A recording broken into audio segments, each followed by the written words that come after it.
Ok, donc merci à nouveau d'être là. Donc je commence. Je vais vous présenter une partie de mes recherches doctorales aujourd'hui, donc la partie qui est dans le manuscrit. On va d'abord voir le contexte théorique pendant une dizaine de minutes, ensuite les méthodes et une série de bilans qui sont proposés dans le manuscrit au sujet de l'activité et de la visibilité sur Facebook de plusieurs acteurs de la gestion des crises, ou alors au sujet des communications délivrées au public pendant des crises. Donc les acteurs concernés par des bilans proposés dans le manuscrit sont des bilans de l'activité et de la visibilité des journalistes, de la présidence de la République, des préfectures ou d'autres gestionnaires de crise qui sont impactés ponctuellement par une crise ou une autre. Ça peut être pour une crise à l'intérieur du territoire, comme des inondations, un séisme, ça va être typiquement des municipalités, des élus locaux, donc la préfecture, mais aussi le ministère de l'Intérieur, le gouvernement, etc. Plusieurs acteurs communiquent, là on est sur une crise à l'intérieur du territoire, par exemple. Donc les journalistes annoncent un flux continu de crise au public, c'est un objet d'étude qui regroupe beaucoup de thématiques différentes, des thématiques sociales en passant aux crises de solidarité, donc les catastrophes et les risques en passant par les conflits, les scandales de réputation, les scandales organisationnels, etc. Et les gouvernements, en tout cas la bureaucratie politique du niveau national, est censée répondre en France à une multitude de crises qui coexistent en permanence, en tout cas depuis plusieurs décennies. Nous, on s'intéresse vraiment que aux communications de crise, donc les crises au sujet desquelles il y a des communications, c'est loin d'être le cas de toutes les crises, on les appelle les paracrises, et on va s'intéresser au rôle des communications délivrées au public. Est-ce qu'elles répondent plus ou moins efficacement aux conflits, aux risques, aux scandales, etc. On va s'intéresser donc à la posture de communication que les parties prenantes de la gestion des crises devraient adopter pour répondre aux crises, et en confrontant ces postures avec les communications délivrées au public, on va pouvoir apprécier la performance des communications des gestionnaires. Donc ça, c'est le contexte que je vais expliciter dans cette présentation, qui est celui du manuscrit. Les communications répondent à beaucoup d'enjeux différents des crises. Donc on va retrouver des risques et des situations préoccupantes pour le public, par exemple. Les communications vont y répondre, depuis les préventions avant l'émergence d'un risque jusqu'aux informations à ce sujet et même à la gestion de crise qui suit finalement le risque en lui-même et son impact sur le territoire. On aura aussi des communications qui répondent aux conflits. Les conflits majeurs provoquent des cortèges de nuisances, donc il y a des crises de solidarité, des risques qui émergent ponctuellement dans le sillage des conflits. Les communications répondent à la fois à ces crises de solidarité, à la fois aux conflits, et également elles permettent de maintenir la réputation des gestionnaires. Donc ça, c'est en marge d'une crise, en prolongement d'une crise ou lors de scandales, de crises de réputation à part entière. On va voir ça juste ensuite, mais quand une crise émerge et est présentée par le discours public, par exemple une catastrophe importante, ça va provoquer des réactions sociétales, donc le public est influencé typiquement par le discours journalistique. Par exemple, après l'émergence d'une catastrophe sur un territoire, les touristes vont percevoir le territoire comme soumis à une insécurité, en tout cas son attractivité va diminuer. Ça peut entraîner des manques à gagner dans le secteur de l'hôtellerie, par exemple, des annulations de réservations, des fuites de touristes, comme après certains attentats, ou alors des phénomènes économiques qui concernent d'autres acteurs. Par exemple, les investisseurs vont retirer leurs capitaux et diminuer leurs investissements suite à une catastrophe qui influence un territoire. Donc les communications répondent à tous ces enjeux, parfois simultanément. Par exemple, même après une brève crise épisodique comme un attentat, l'acteur public doit parfois viser à proposer du marketing territorial, de la publicité, pour restaurer par exemple l'attractivité du territoire auprès des touristes et d'essayer de lutter contre les manques à gagner en communiquant. Donc voilà, les communications répondent à différents enjeux, finalement aussi hétérogènes que les crises, mais en supplément, toutes les crises perçues comme importantes par le public sont également des défis de réputation. Pour le dirigeant politique, c'est un défi politique, son activité politique est influencée par sa réputation, et pour d'autres organisations, évidemment, la réputation influence l'activité organisationnelle. Ça peut être par exemple les ONG ou les journalistes, par exemple, et bien d'autres organisations dont la réputation se construit lentement, mais finalement va déterminer leur activité, va influencer leur activité. Donc après l'émergence d'une crise qui est perçue comme importante, on va distinguer deux grands types de crises, mais les crises qui sont perçues comme des crises bien gérées et extérieures aux responsabilités des gestionnaires, donc la population ne perçoit pas que le gestionnaire est responsable d'un tort porté à la société, et la crise est bien gérée, ça va permettre aux gestionnaires de bénéficier de la sympathie du public. Donc ça concerne des crises perçues comme des catastrophes naturelles, des attentats, des agressions extérieures, parfois militaires, ou certains accidents qui sont perçus comme bien gérés.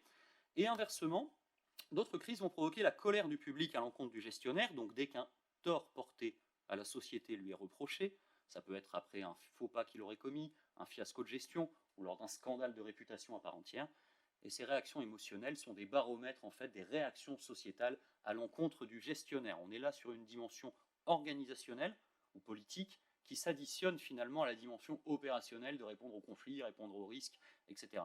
Par exemple, un fiasco de gestion reproché au gestionnaire va provoquer la colère du public s'il a conscience de ce fiasco de gestion, s'il lui est présenté comme tel par le jeu discours public.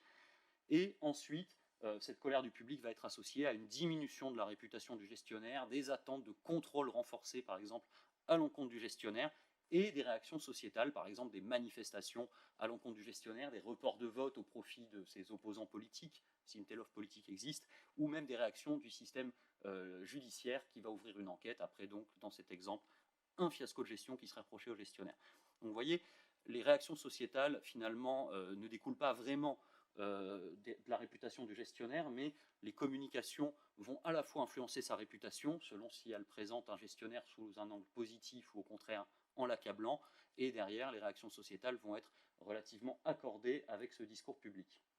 En tout cas, alors il faut transformer les crises en opportunités quand c'est possible, donc une crise extérieure aux responsabilités du gestionnaire et qu'il a la possibilité de bien gérer, de gérer efficacement, donc des crises très brèves, des crises épisodiques, sont finalement de potentielles opportunités politiques quand le gestionnaire peut gérer efficacement la crise et qu'elle est perçue comme extérieure à ses responsabilités. Techniquement, avec l'émergence d'une telle crise, il faudrait exploiter l'intérêt des journalistes et l'intérêt des populations pour la crise en se présentant sous un jour positif, mais en répondant efficacement à la crise en même temps. Ça permet de bénéficier de réactions positives des relais d'opinion, des journalistes, bref, de chercher à attiser la sympathie du public envers le gestionnaire. On est là sur la dimension politique qui coexiste avec la gestion opérationnelle de la crise. Par exemple, on peut citer le cas d'école que représente la réaction de Johnson & Johnson à la crise du Tylenol, donc un empoisonnement, un crime extérieur à la responsabilité de l'organisation et qui va lui permettre de gérer de façon exemplaire le risque, en annonçant le risque, en tenant compte, en cherchant à empêcher de futurs empoisonnements dans le futur. Et en même temps, ça va permettre à l'organisation de bénéficier de réactions positives des consommateurs et des investisseurs, et même des journalistes et de la classe politique à l'encontre de Johnson & Johnson. On aura des exemples évidemment qui concernent les chefs d'État, bien entendu. Par exemple, la réaction de George Bush après le 11 septembre 2001 ou après la perte de Columbia en 2003, des crises extérieures à ses responsabilités qui lui permettent de se présenter sous un jour positif en répondant efficacement à la crise, en prévenant au sujet du risque ou des implications de la crise. Bon, il y a des exemples plus récents qui mobilisent les réseaux sociaux numériques, par exemple la stratégie du gouvernement néo-zélandais après les attentats racistes commis dans des mosquées à Christchurch, qui seront encore une fois l'occasion pour le gouvernement de à la fois répondre efficacement au conflit et à la fois maintenir son activité politique, voire même améliorer sa réputation au terme de la crise. Toutes les crises ne sont pas aussi simples à gérer, entre guillemets, que des crises extérieures. C'est parfois un parcours du combattant d'éviter les fiascos de gestion, de communiquer efficacement. Certaines crises sont l'objet de critiques de la gestion des crises. Et donc finalement, un fiasco de gestion qui serait attribué au gestionnaire peut provoquer, quand la crise est perçue comme importante, une déchéance de son activité politique. Donc toutes les crises ne sont pas des opportunités en puissance, bien au contraire. On peut penser par exemple à la déchéance de l'activité politique du gouvernement japonais, donc ici les gouvernements de centristes de Naoto Kan et de Yoshido Noda, qui s'affichent à droite de l'écran, qui seront contraints de démissionner suite à leur impopularité au terme d'un fiasco de gestion qui leur sera reproché, donc celui de la crise de Fukushima. Par contre, la colère du public n'est pas forcément dirigée contre le gestionnaire, elle est parfois très intéressante d'un point de vue politique toujours. Et par exemple, on peut penser à la manière dont, sur une autre crise industrielle, Barack Obama va exploiter la colère du public à l'encontre de l'industriel pour finalement maintenir son activité politique, davantage qu'il ne répond finalement à la dimension de solidarité ici.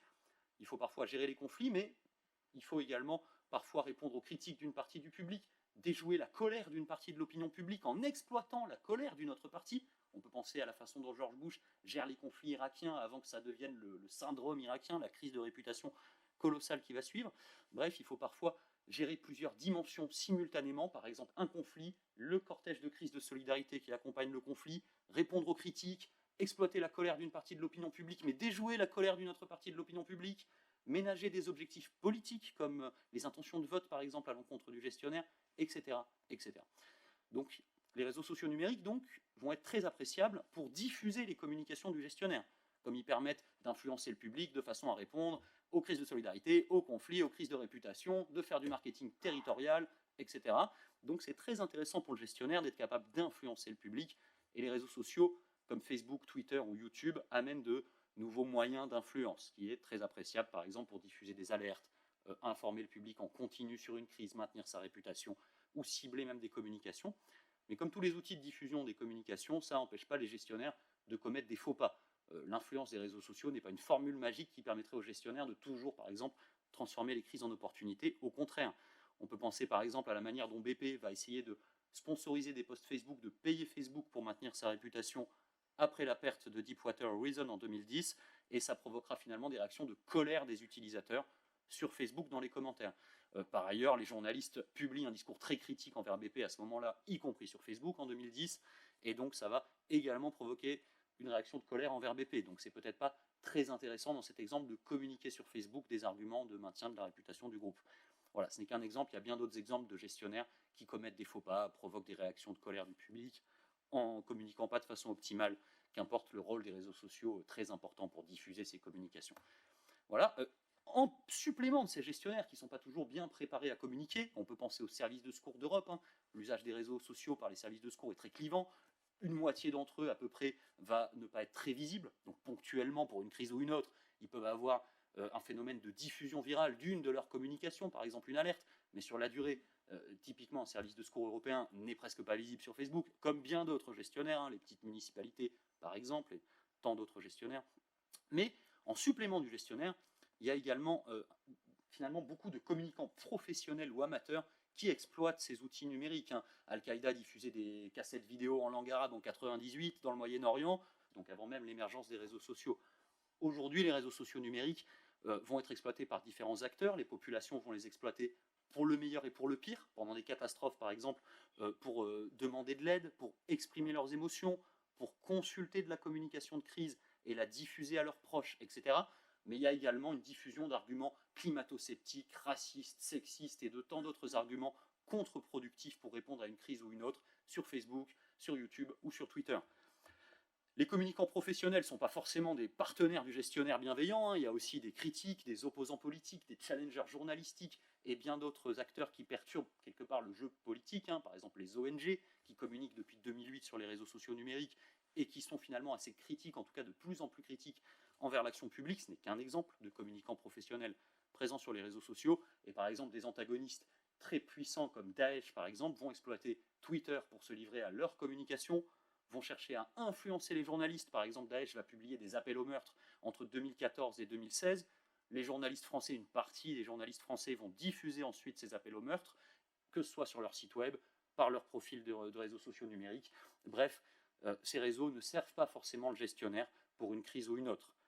En complément, il y a un autre, phénomène très intéressant des réseaux sociaux numériques, c'est qu'ils permettent aux gestionnaires de suivre le discours public, donc de prendre de l'information, ce qui est systématiquement important quand une crise, finalement, c'est systématiquement utile de prendre de l'information quand une crise est identifiée par le public. Au contraire, il n'est pas toujours utile de communiquer. On peut penser à BP qui essaye de diffuser des arguments de maintien de sa réputation pendant une crise qui suscite la colère.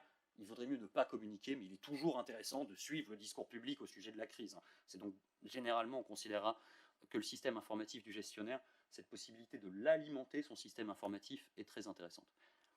Donc je reviens sur ma question de recherche originale, quels sont les rôles des réseaux sociaux et des communications adressées au public? On a vu que c'était hétérogène, les communications peuvent répondre aux conflits comme elles peuvent finalement desservir le gestionnaire, elles peuvent répondre aux crises de solidarité ou provoquer des réactions aggravantes ou inadaptées, elles peuvent répondre aux crises de réputation, mais elles peuvent également accabler le gestionnaire. Bref, on aura finalement des communications qui sont à double tranchant, le discours public est à double tranchant. Et on va s'intéresser de façon plus générale à la capacité d'influence obtenue avec Facebook. D'étudier la capacité d'influence sur Facebook, ça permet d'observer finalement une capacité d'influence, mais de façon agnostique aux crises. Qu'importe s'ils utilisent leur communication Facebook pour maintenir leur réputation, répondre aux conflits, répondre aux crises de solidarité, faire du marketing territorial, etc. On s'intéresse à la capacité à diffuser globalement des messages sur Facebook pour répondre à toutes les crises et même à l'activité politique habituelle avant qu'une crise émerge. Donc on pourrait dire que l'analyse des bilans officiels suffirait finalement pour déduire les rôles des communications et des réseaux sociaux pendant les crises, mais en fait les bilans officiels ne détaillent finalement jamais les communications délivrées sur Facebook, ou en tout cas à ma connaissance, pas de façon crédible. Bien que certains rapports vont quand même évoquer les usages, par exemple les usages que fait Daesh de Twitter, vont quand même être l'objet de rapports officiels, mais finalement on n'a jamais de détails des communications, en tout cas pas qu'il me semble satisfaisant. Donc nous, on va s'intéresser finalement à confronter les communications délivrées au public avec les principes théoriques de la communication de crise. On va aussi observer finalement des théâtres d'opération, la littérature, l'idée étant de se prononcer sur la conformité des communications délivrées au public, d'un côté, avec les principes théoriques de la communication de crise. Est-ce qu'une communication est respectueuse des principes théoriques de la communication de crise ou non? En complément, on va prendre soin de déployer d'autres méthodologies. Donc, je ne présente pas les interviews de gestionnaires dans le manuscrit de thèse, mais on va présenter par exemple plusieurs questionnaires dans le manuscrit adressés au public. Donc, je passe rapidement sur ces méthodes. On va faire une succession de bilans. Comme je vous l'ai dit, autour de la capacité à diffuser des messages sur Facebook, que ce soit pour maintenir la réputation, pour répondre aux crises de solidarité ou répondre aux conflits. On fait dans un premier temps un questionnaire pour confirmer l'importance de Facebook et des autres canaux dans les pratiques informatives du public. Je ne vous présenterai pas ce questionnaire aujourd'hui. Je vais privilégier plutôt de présenter des bilans de crise. On fait des bilans de l'activité, de la visibilité de plusieurs acteurs sur Facebook. C'est adressé aux professionnels. Les journalistes peuvent regarder qui est, par exemple, est-ce que RT France, l'organe de propagande russe, ou CGTN France, l'organe de propagande chinois, est plus visible et plus influent sur Facebook que la page de la présidence de la République, par exemple, ou que Le Monde, Le Figaro, etc. Donc on s'intéressera à faire un bilan de la visibilité adressée aux professionnels, de la même façon pour la présidence de la République ou pour les préfectures. Est-ce que la présidence est plus visible du temps d'Emmanuel Macron ou du temps de François Hollande? Est-ce que les préfectures du Val d'Oise sont plus visibles que celles de Guadeloupe, etc. On va aussi faire des bilans de crise. Comme j'ai dit, les bilans des crises ne présentent pas les communications adressées au public. Et donc on va s'intéresser à une crise de réputation de la présidence de la République. Quel est le rôle des journalistes quand il est au moment d'accabler finalement le président et de contribuer à l'émergence d'une crise? Quel est le rôle de Facebook et des réseaux sociaux numériques pour que le président puisse défendre sa réputation? Et on verra également la manière dont les préfectures diffusent des alertes. Quelle est la visibilité des alertes au sujet des risques diffusés par les préfectures? Et un bilan au sujet d'une crise, une inondation, donc une catastrophe qui a également une dimension réputationnelle. Le gestionnaire doit essayer de bien la gérer vu qu'elle est extérieure à ses responsabilités. Et donc j'attire votre attention sur le fait que la majeure partie des crises que j'ai étudiées ne sont pas dans le manuscrit. Par exemple, les conflits violents avec des conséquences humanitaires systématiques ne sont pas présentés dans le manuscrit. Ce n'est qu'un exemple de crise qui n'est pas présenté. Voilà, donc comme je vous ai dit, je vais passer rapidement ce questionnaire qui visait à confirmer la place de Facebook dans les pratiques informatives du public. Avec un questionnaire en ligne, on s'intéresse aussi à la manière dont l'acteur public doit communiquer en continu, quelles sont les communications préférées du public. Donc ils apprécient principalement les communications au sujet des crises ou les communications au sujet de phénomènes locaux, d'informations locales. Et donc on va présenter des vigilances météorologiques aux répondants et on va s'intéresser à leurs intentions de réagir sur Facebook, donc mesurer de façon très théorique, c'est des intentions de réagir et pas des vraies réactions Facebook entre guillemets, et on va s'intéresser à l'influence de différentes alertes sur les intentions de réagir et de diffuser ce message. Donc on va se rendre compte que les vigilances rouges en fait finalement provoquent plus d'intentions de réagir que les vigilances oranges. On peut en déduire qu'il faudrait éviter de minimiser le risque. Quand on diffuse une alerte, ça conduirait à une moindre diffusion du risque. Je passe, il y a plus de détails dans le manuscrit. On va s'intéresser donc à des bilans des crises, à commencer par l'affaire Benalla, un scandale de réputation qui concerne la présidence de la République. Donc après l'émergence de cette crise, on va récupérer les posts Facebook publiés par plusieurs centaines d'organisations journalistiques, qu'on va appeler les organisations journalistiques d'actualité. En réalité, je vais conserver que les 200 pages Facebook des organisations les plus actives, celles qui publient au quotidien, et on va s'intéresser à l'activité et à la visibilité de la page Facebook de la présidence. On récupère l'intégralité des posts Facebook publiés par ces pages Facebook, donc on appelle ça le discours journalistique publié sur Facebook, et on s'intéresse à l'activité et à la visibilité des journalistes ou de la présidence avant et après l'émergence de la crise de réputation. Donc une organisation journalistique sur deux va publier au sujet du scandale. Généralement, elle va gagner en visibilité à cette occasion sur Facebook. Les utilisateurs tendent à réagir, à partager, à commenter ces informations spectaculaires. Et on va s'intéresser à la prégnance finalement de la crise de réputation dans le discours journalistique. Les journalistes finalement jouent un rôle aggravant de la crise de réputation. Ils y contribuent en publiant à ce sujet. En parallèle, on s'intéresse à la capacité du président à défendre sa réputation. Donc on fait un bilan au sujet d'une crise. C'est une crise de réputation. Il faut maintenir la réputation en mettant à distance les responsabilités du gestionnaire. Tout ça, c'est des rôles des communications. Et on va confronter les arguments de maintien de la réputation du président. Il communique le 24 juillet et le 25 juillet, par exemple, une semaine après l'émergence de la crise. Et on va confronter ces arguments du président avec les principes théoriques de la communication de crise. On va également observer le rôle de la page Facebook de la présidence, quelle stratégie elle adopte pour répondre à la crise. Et on va également observer un troisième axe pour mesurer la performance des communications du président. On va également observer l'influence du président sur le discours journalistique introduit sur Facebook. En l'occurrence, de la même façon qu'on va suivre la prégnance de l'affaire Benalla, de la crise, dans le discours journalistique, on va suivre la prégnance des arguments du président dans le discours journalistique, et ensuite la capacité des utilisateurs à diffuser ce discours. Donc les journalistes vont privilégier la publication de faux pas, donc on est en pleine dynamique de la crise imprévisible. Il faut déjà que le gestionnaire publie des faux pas qui accablent sa responsabilité. En l'occurrence, le président commence par souligner sa propre responsabilité dans l'émergence de la crise, complètement l'inverse finalement de ce que recommande la théorie, qui dirait plutôt de mettre à distance la responsabilité, de blâmer Alexandre Benalla, puisque c'est possible. Toutes les crises ne permettent pas de blâmer un coupable. Quand on peut, il ne faut pas hésiter pour maintenir la réputation. Finalement, d'autres arguments sont filtrés par les journalistes. Au contraire, par exemple, les arguments qui consistent à discréditer le discours journalistique, la presse se trompe parfois, il faut qu'elle corrige, ne sont pas introduits sur Facebook par les journalistes. Ils sont peut-être efficaces, mais en raison du filtre journalistique, ils ne sont pas prégnants, ils ne sont pas visibles sur Facebook, et les utilisateurs ne peuvent pas les partager. D'autres arguments sont associés à des critiques, donc les journalistes finalement modèrent l'efficacité de la communication du président. Je passe les détails, il y a plus de détails dans la thèse. On va s'intéresser aussi à la visibilité et à l'activité des préfectures, donc un bilan plutôt adressé aux professionnels. Est-ce que la préfecture de Guadeloupe est la plus visible des préfectures de Dom-Tom? Oui. Est-ce qu'elle est 2 fois plus visible que la préfecture de Saint-Martin et de Saint-Barthélemy? Oui. Est-ce qu'elle est plus visible que le Val d'Oise? Bon, il faudra lire la thèse pour le savoir. Et donc on s'intéresse à récupérer les posts Facebook de ces préfectures, on trie les préfectures africaines ou francophones qui ne sont pas françaises, et on fait un bilan de l'activité, de la visibilité des préfectures sur Facebook. Ensuite, on va également s'intéresser aux alertes publiées par les préfectures. Donc, comme les préfectures n'ont pas la même visibilité, leurs alertes n'ont pas la même visibilité, mais en général, les préfectures ne sont pas très visibles et leurs alertes ne sont pas très visibles non plus, en étant partagées en moyenne une centaine de fois. Alors, il y a des petites variations. Les risques les plus spectaculaires vont être plus partagés, plus diffusés par les utilisateurs. Par exemple, ils ont tendance à plutôt diffuser des alertes incendie davantage que des alertes pollution, par exemple. Plus le risque est spectaculaire, plus ça va être diffusé de la même façon que le discours journalistique relatif à l'affaire Benalla sera beaucoup plus diffusé après l'émergence de la crise que plusieurs semaines après, dans la foulée de l'émergence de la crise. Pardon. Donc on peut aussi faire un bilan de la visibilité des différentes alertes des préfectures, de la même façon qu'on fait un bilan de la visibilité des préfectures, on fait un bilan de la visibilité de leurs alertes, du nombre d'alertes qu'elles publient. Je passe les détails. Et on va s'intéresser à faire le bilan d'une crise, donc je disais une catastrophe, une crise de solidarité. Donc dans le cas d'une crise sur le territoire français, là on est aux prémices de mon travail doctoral en 2016. Juste après cette crise, il y aura le double meurtre à Magnanville quelques semaines après, l'attentat à l'aéroport d'Atatürk, l'attentat de Nice. On est à peine 2 mois après les inondations, là. On est déjà à plusieurs autres crises qui me sont passées dessus, si j'ose dire. Et donc dans le cas d'une crise qui émerge sur le territoire, on va récupérer le discours journalistique, mais également le discours des gestionnaires, principalement sur Facebook dans mon cas. À l'époque, je récupérais le discours en ligne publié sur les sites des gestionnaires, Twitter, YouTube, Google et Facebook, donc j'étais un peu tous azimuts. Mais quand une crise arrive à l'intérieur du territoire, on va récupérer, disons, les communications des élus concernés, les élus locaux, les communications de leur bureaucratie municipale, les communications de la préfecture et, dans le cadre d'une crise à l'intérieur du territoire, celle du ministère de l'Intérieur et du gouvernement. Alors là, on est en 2016. À l'époque, je ne récupérais pas l'intégralité des journalistes, l'intégralité des opposants politiques. Bref, la portée de l'étude est beaucoup plus restreinte que ce que j'ai pu faire par la suite.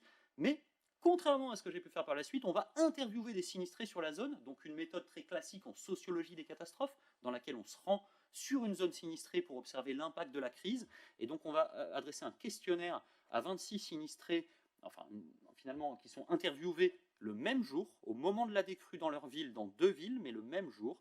Et on va s'intéresser à l'impact de la crise psychologique sur les sinistrés, donc avec une échelle de mesure des humeurs des répondants, donc le POMS, Profile of Mood State, une échelle psychométrique très standard pour mesurer les humeurs.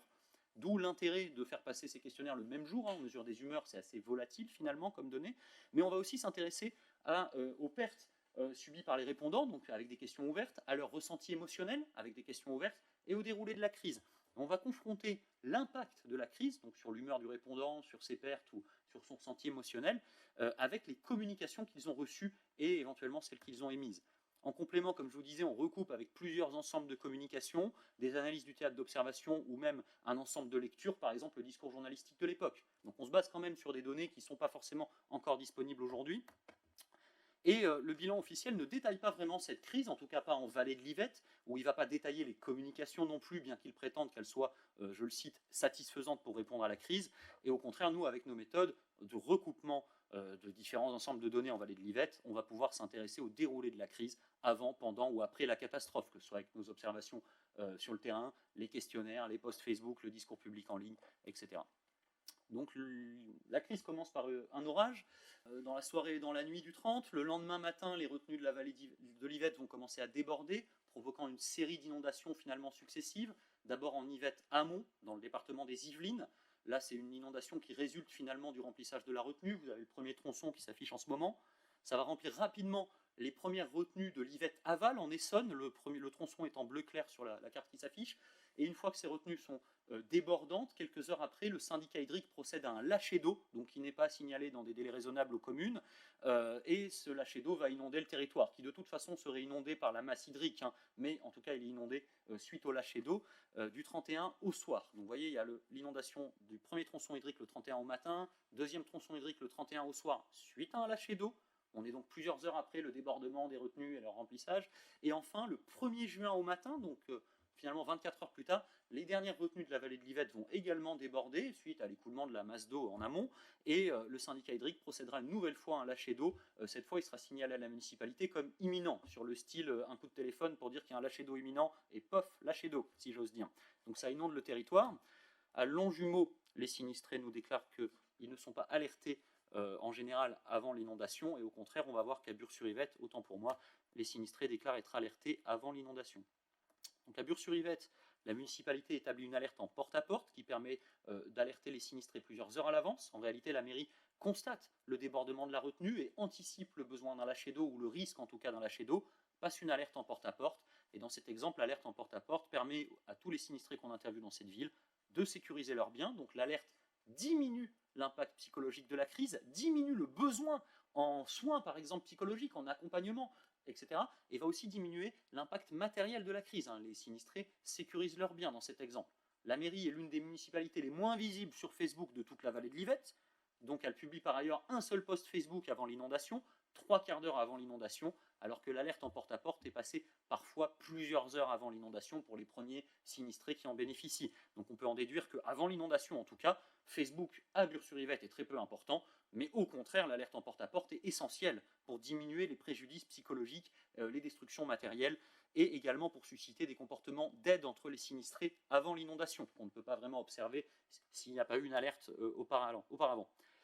Après l'inondation à Bure-sur-Yvette, la municipalité est très peu visible, donc on ne peut pas vraiment dire que Facebook est efficace, même si elle publie finalement de façon à répondre à la crise. C'est une question de visibilité de ses communications, trop restreinte finalement pour que Facebook joue un rôle essentiel à Bure-sur-Yvette. Et à Longjumeau, on a un scénario très différent. La municipalité de Longjumeau ou l'élu de Longjumeau sont des gestionnaires relativement visibles à l'échelle de la vallée de l'Yvette. On est là sur des petites villes françaises, donc parmi ces villes très peu visibles, elle est l'une des plus visibles. Et elle va être relativement active sur Facebook avant l'inondation, mais contrairement à Bure-sur-Yvette, son alerte en porte-à-porte ne concerne pas l'intégralité de la zone inondée. En l'occurrence, l'alerte passée en porte-à-porte à Longjumeau concerne une zone beaucoup plus restreinte que la zone inondée au final. Donc on a vraiment un scénario un peu différent, parce que par ailleurs, non seulement elle est visible sur Facebook, mais elle va émettre des erreurs d'appréciation sur Facebook avant l'inondation. Après l'inondation, toutes ces villes réagissent en constatant l'inondation et elles s'activent sur Facebook, elles vont publier à ce sujet. Qu'elles aient publié des alertes avant l'inondation ou non, qu'elles aient rassuré le public ou non avant l'inondation, elles constatent que leur territoire est inondé et elles accompagnent la gestion de crise. La mairie peut vous accueillir dans le gymnase, etc. Donc on peut établir un portrait un peu global finalement des inondations en Ile-de-France. Une alerte préventive, comme je vous ai dit, va réduire l'impact psychologique, mais également livrer une situation plus saine aux gestionnaires pour qu'ils puissent se livrer à du storytelling politique en démontrant sa bonne gestion de crise et en cherchant à attiser la sympathie du public. Mais ça ne concerne pas vraiment Bure-sur-Yvette, qui est bien trop peu visible sur Facebook pour pouvoir transformer la crise en opportunité sur la durée, bien qu'elle ait d'autres moyens de communiquer, par exemple le journal de la ville. A l'inverse, on n'aura pas d'alerte préventive dans la plupart des autres villes de la vallée de l'Yvette, en tout cas en Yvette aval. Et ça, au contraire, amène un besoin de défense de la réputation plus important.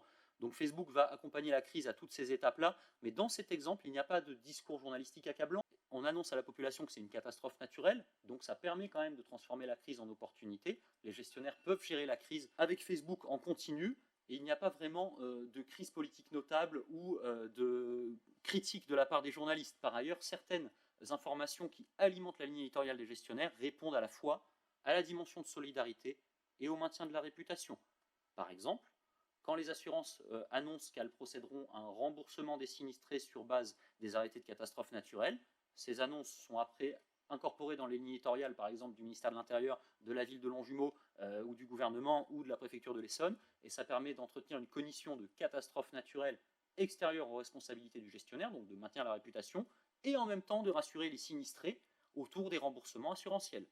Donc je vais conclure très rapidement, mais si Facebook est efficace pour répondre à certaines crises très utiles, les gestionnaires ne sont pas forcément visibles, comme les préfectures ou certaines petites municipalités ou le ministère de l'Intérieur dont je n'ai pas parlé. Et évidemment, communiquer sur Facebook est beaucoup plus utile pour un gestionnaire qui veut frapper et entraîner l'opinion publique. On peut penser déjà dans les années 40 à la manière dont Franklin Roosevelt communique à la radio, ou Winston Churchill dans sa période très prolixe après 1945 à la radio, ou Mendès France, président du Conseil de la 4ème République, des gestionnaires qui n'ont pas attendu Facebook finalement pour essayer d'impliquer le public dans la réponse aux crises. Au contraire, Angela Merkel aujourd'hui par exemple, pour ne citer que celle-là, n'a pas Facebook et pas Twitter, ce qui l'empêchera pas de répondre très efficacement à certaines crises. Voilà, donc Facebook par ailleurs est un outil à double tranchant qui va accentuer la visibilité des communications les plus sensationnelles, en spécial celles des sources qui sont déjà les plus visibles avant l'émergence de la crise, mais il n'est pas dit que les communications soient utiles pour répondre aux conflits. Est-ce que les réseaux sociaux diffusent la rhétorique de Daesh ou est-ce qu'elles dénigrent Daesh après un attentat? Il faudrait faire des bilans des communications pour le savoir, lesquels bilans ne sont généralement pas réalisés. Est-ce que Facebook répond efficacement aux risques? C'est pareil, on a vu qu'à Longjumeau, Facebook n'était pas forcément utile, à Bure-sur-Yvette, Facebook n'est pas forcément utile, quand bien même la mairie fait une gestion de crise efficace avec son porte-à-porte. Bref, avant les catastrophes, Facebook n'est pas toujours très utile, mais il faudrait faire des bilans pour le savoir, et pour toutes les crises, on retrouvera cette logique. En somme, il faudrait réaliser autant de bilans que possible pour les communications adressées au public, d'autant plus que les gestionnaires ne peuvent pas toujours réaliser eux-mêmes des bilans. Tout simplement, un bilan qui soulignerait un fiasco de gestion serait évidemment un suicide politique. On ne peut pas publier un bilan qui soulignerait un fiasco de gestion sans alimenter une forme de crise politique. Donc malgré les recommandations des chercheurs selon lesquelles il faudrait réaliser des bilans, peut-être qu'il faudrait plutôt faire une sorte d'observatoire des bilans. En tout cas, les prolongements de mon travail seraient tout simplement de continuer à publier des bilans, par exemple ceux que j'ai fait au sujet de conflits ou au sujet d'autres crises, puisque la plupart de ces crises ne sont pas l'objet de bilan. Il n'y a pas encore de bilan, par exemple sur l'attentat de Nice en 2016, et quand il sortira, je prends le pari qu'il n'y aura pas de bilan des rôles de Facebook et des communications adressées au public pour répondre à Daesh, pour rassurer le public, pour maintenir la réputation du gestionnaire. Qu'importe les objectifs, ce ne sera pas détaillé par le bilan, mais ce n'est qu'une supputation, il n'est pas encore sorti. Voilà, je vous remercie pour votre attention en tout cas, et on va peut-être passer à la suite. Merci beaucoup.